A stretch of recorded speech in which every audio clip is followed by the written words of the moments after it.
Rohit and Neha had been married for 3 years. Their relationship had started like a fairy tale, romantic dates, endless phone calls, and promises whispered in the quiet of the night. Everyone who saw them together thought they were inseparable. Rohit, a successful finance manager, was calm and easygoing, while Neha was vibrant, full of energy, and always the center of attention in social gatherings.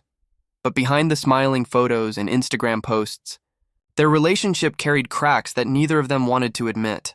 Neha had a habit of keeping her emotions guarded in public.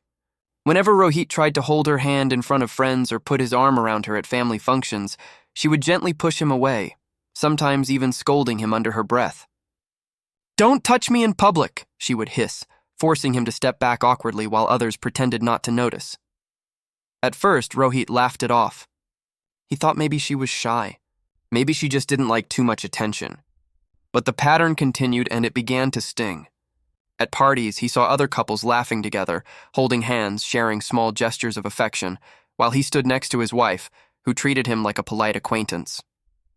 He began to wonder if there was more to it. Was she embarrassed by him, or worse, was she only pretending to love him? Things reached a boiling point one evening at a cousin's wedding. The music was loud, people were dancing, and in the middle of the excitement, Rohit reached for Neha's hand. She immediately pulled away, frowning. "Rohit, I told you, not in front of everyone." A few people noticed, and Rohit felt his face flush with humiliation. Later that night, back at home, he confronted her. "Neha, what is this? You act like I'm some stranger. I can't even touch my own wife in public without being treated like I'm crossing a line. Do you have any idea how that feels?"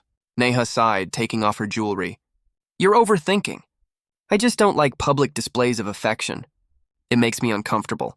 That doesn't mean I don't love you." But Rohit was unconvinced. "It doesn't look like love, Neha. To me, it looks like shame." She didn't respond, and the silence between them grew heavier. The very next week, Neha asked Rohit for his credit card. She wanted to shop for her friend's upcoming engagement party. Usually, Rohit never said no. He had always been generous, making sure she had everything she wanted. But this time, the sting of her rejection was still fresh. He pulled the card out of his wallet, then paused, looking her in the eye. "You said don't touch you in public." "Fine," he said evenly. "Then don't touch my credit cards." Neha froze, shocked. What's that supposed to mean?" "It means," Rohit continued, his voice firm, "you can't expect me to give you access to my money, my cards, my everything, while you refuse me something as simple and pure as holding your hand. Marriage isn't a business deal, Neha. It's love. And love isn't supposed to be hidden like a dirty secret." For the first time, Neha didn't have a quick reply. She stared at him, stunned, as he slipped his credit card back into his wallet and walked away. The days that followed were tense. Neha was angry at his words, but somewhere inside they echoed. She began noticing how other couples interacted, how they didn't shy away from showing affection. At her friend's engagement, she saw the groom gently brush a speck of dust from the bride's dress. It was such a small thing, yet it spoke volumes. She glanced at Rohit, who stood at a distance, speaking politely to guests, but never once looking her way. For the first time, Neha felt a pang of guilt. Back home, the silence between them grew unbearable. Finally, late one night, Neha broke it. "Rohit, do you really think I'm ashamed of you?" Rohit looked up from his laptop. His eyes were tired, but his voice was steady. "What else am I supposed to think, Neha? When you push me away in public, when you act like my touch is something you need to hide. It doesn't feel like love." Her eyes welled with tears. "I'm not ashamed of you. I'm scared. I grew up in a family where love was always private. My parents never held hands, never hugged in front of us. I guess I thought that was normal. When you touch me in public, it makes me feel exposed. Like everyone is watching." Rohit softened a little, but his hurt was still there. "Neha, love is not a weakness. It's not something to be embarrassed about. When I hold your hand, I'm not doing it for the world. I'm doing it because I want to feel close to you. Do you understand the difference?" Her tears spilled over. She whispered, "I never thought of it that way." Rohit leaned back, his tone gentler now. "And as for the credit cards, it wasn't about money. It was about fairness. You can't ask for everything from me while giving nothing back in return. Relationships are built on sharing, not just material things, but emotions, respect, and yes, even small touches." That night, something shifted between them.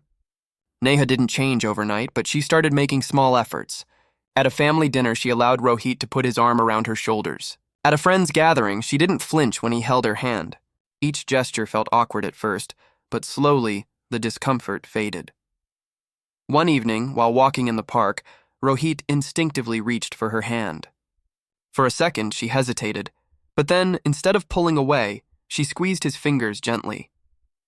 Rohit turned to her in surprise and she gave him a small smile. "Don't get used to this too fast," she joked, but her eyes told a different story. Over the months, their relationship grew stronger.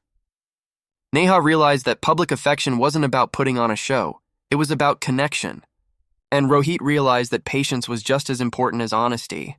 They met halfway, learning each other's boundaries but also challenging them when necessary. One day, while packing for a trip, Neha casually slid Rohit's credit card out of his wallet. He raised an eyebrow, pretending to look stern. "And what did I say about touching my cards?" She smirked, slipping the card back. "Relax, I don't need your card anymore. I have my own. But your hand?" She reached for it and held it tightly. "That I still need." For the first time in a long time, Rohit's heart felt completely at peace. The journey hadn't been easy, but it was worth it. Because in the end, their marriage wasn't defined by credit cards or by what the world thought.